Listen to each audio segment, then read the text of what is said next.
এই সমাজের মানুষ কতটা খারাপ তার একটি উদাহরণ আজকে দিলে আপনারা হয়তো বুঝতে পারবেন।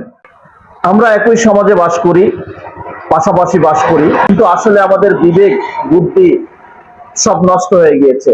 অন্ধের দেশে এক ব্যক্তি গিয়েছিল আয়না বিক্রি করতে। সেই ব্যক্তি জানতো না যে অন্ধের দেশে কখনো আয়না বিক্রি করতে নেই। তার মানে কি সে দেশে সবাই অন্ধ ছিল? না, সে দেশে সবাই অন্ধ ছিল না। তারা চোখে দেখতো, কিন্তু তারা অন্ধের অভিনয় করত। অর্থাৎ চোখে দেখে অথচ অন্ধের অভিনয় করে। যে প্রকৃত অন্ধ তার কাছে আপনি নিরাপদ, কিন্তু যে চোখে দেখে অথচ অন্ধের অভিনয় করে এর কাছে যাওয়াটা অত্যন্ত বিপজ্জনক এবং আপনার জীবনের হুমকি হয়ে দাঁড়ায়। তো যে কাজ সেই ঘটনা।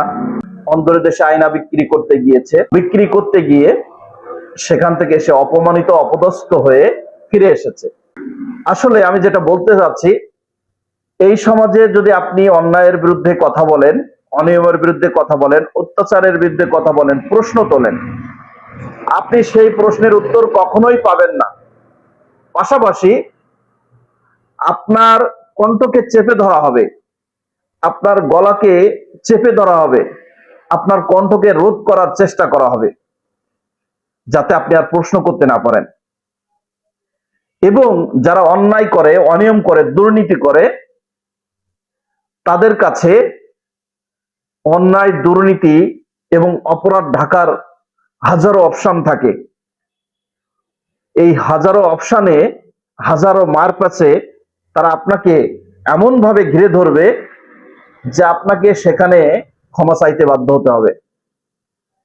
অর্থাৎ যারা অন্যায় করে, অনিয়ম করে, দুর্নীতি করে, অত্যাচার করে মানুষের উপরে, তাদের কিন্তু কৌশল জানা থাকে। অর্থাৎ আমি তো অন্যায় করছি, কিন্তু আমি অন্যায় করে যদি ধরা পড়ি, কোন কৌশলে আমি সেখান থেকে বাইরে হয়ে আসবো, এটা কিন্তু তাদের জানা। এবং তারা এই অন্যায় করে, অনিয়ম করে, তারা ঠিক তাদের এই সত্যকে মিথ্যা বানিয়ে তারা ঠিকই সেই জায়গা থেকে বাইর হয়ে আসতে পারে। এজন্য তারা সবসময় ধরা ছোঁয়ার বাইরে থাকে। অর্থাৎ তাদের কাজ হচ্ছে সত্যকে মিথ্যা বানানো এবং মিথ্যাকে সত্য বানানো। যখন আপনি অন্যায়, অনিয়ম, দুর্নীতির বিরুদ্ধে কথা বলবেন, তখন সবচেয়ে বেশি আপনাকে বাধা দিবে আপনার পাশের মানুষ, আপনার এলাকার মানুষ। অর্থাৎ তারা আপনাকে দেখতে পারবে না। আপনি যে অন্যায়ের বিরুদ্ধে কথা বলেন, দুর্নীতির বিরুদ্ধে কথা বলেন, অনিয়মের বিরুদ্ধে কথা বলেন, আপনাকে আপনার এলাকার মানুষই দেখতে পারবে না। আপনাকে বিভিন্নভাবে তারা সংজ্ঞায়িত করবে।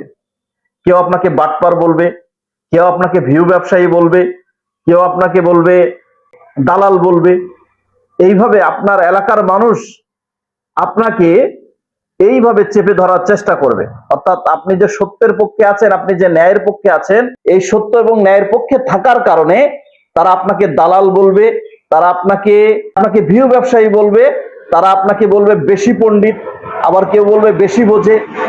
ঠিক আছে, এইভাবে আপনাকে আখ্যায়িত করবে এবং আপনাকে এক পর্যায়ে তারা ওই রাস্তায় ঘোরাবে।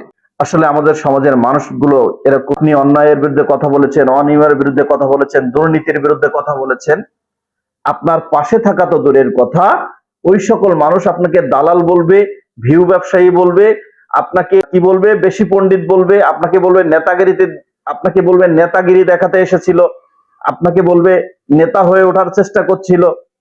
এইভাবে আপনাকে দমন করে দিবে। এটাই বর্তমান সমাজ, এখনকার সমাজ, এর চিরচারিত একটি দৃশ্য। প্রতিনিয়ত এটা ঘটে চলেছে। আপনি সমাজের জন্য কিছু করতে যান, আপনি আপনার এলাকার জন্য কিছু করতে যান, আপনি আপনার সাধারণ মানুষের জন্য কিছু করতে যান, আপনার পুরস্কার হিসেবে আপনাকে দেওয়া হবে দালাল, নেতাগিরি, তার মূর্খ, এভাবেই আপনাকে ভিউ ব্যবসায়ী, এভাবেই আপনাকে তারা আখ্যায়িত করবে এবং আপনাকে অপমানিত করবে। এক পর্যায়ে আপনাকে অপমান করে ছাড়বেই। এটাই তাদের লক্ষ্য এবং উদ্দেশ্য। আর মুষ্টিমেয় কিছু লোক আপনার পক্ষে থাকবে, কিন্তু এই যে চোরের মায়ের গলা বেশি, এই চোরের মায়ের গলার কারণে এই আপনার পক্ষে যে কিছু মানুষ থাকবে, এই কিছু মানুষ আর আগানোর সাহস পাবে না।